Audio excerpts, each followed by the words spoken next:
문재인 대통령은 핀란드 국빈 방문 일정을 마치고 오늘 새벽 두 번째 방문지인 노르웨이 오슬로에 도착했습니다. 오늘 저녁에는 한반도 평화를 주제로 오슬로 포럼에서 기조연설을 할 예정입니다. 문 대통령을 동행 취재 중인 안희근 기자를 전화로 연결합니다.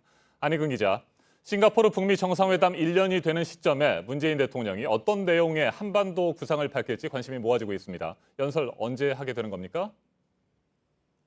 네, 문 대통령은 우리나라 대통령으로는 처음으로 노르웨이를 국빈 방문했는데요. 공식 환영식과 한국전 참전비 헌화를 마친 뒤 한국 시간으로 오늘 저녁 7시 오슬로 대학에서 한반도 평화를 주제로 기조연설을 하게 됩니다. 노르웨이 하랄 5세 국왕과 서라이데 외교장관 등 노르웨이 정부 인사, 오슬로 대학 학생과 시민 등도 지켜보게 됩니다.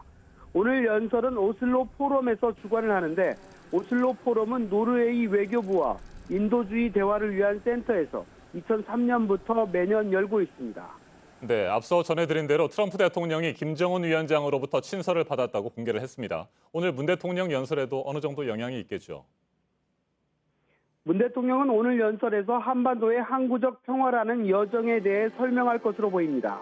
이 과정에서 노르웨이와 북유럽 국가들이 분쟁을 평화로 바꿔온 과정을 적절히 설명하면서 한반도 평화 프로세스에 대한 노르웨이 등 북유럽 국가들의 지지도 당부할 것으로 예상됩니다. 김정은 위원장이 보낸 친서를 트럼프 대통령이 어젯밤 공개했기 때문에 이 내용이 많이 반영되지는 못할 것으로 보입니다. 다만 연설 직후 질의응답 등이 있기 때문에 김 위원장의 친서와 트럼프 대통령의 호의적인 반응이 앞으로 북미 관계에 어떤 영향을 미칠지 이런 부분에 대한 문 대통령의 생각이 어느 정도 드러날 수 있을 것으로 보입니다.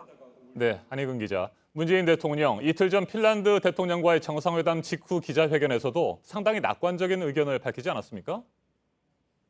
그렇습니다. 북미 간 비핵화 대화가 교착 상태에 빠진 게 아니냐는 질문에 대한 답이었는데요.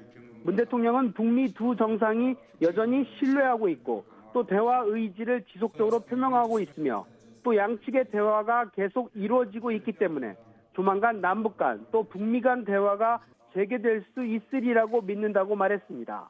앞서 정부 고위 관계자 역시 남북 그리고 북미 간 대화와 관련해 신중하게 낙관적인 결과를 예상하기도 했습니다. 역시 일맥상통하는 부분인데요. 이 같은 전망이 긍정적인 결과로 나타날지는 좀 더 봐야겠지만 하노이 회담 이후 100일 넘게 지속되어 온 북미 간 교착 상태에 어느 정도 변화가 생기는 것 아니냐 하는 기대감은 상당히 커지는 분위기입니다. 지금까지 오슬로에서 전해드렸습니다.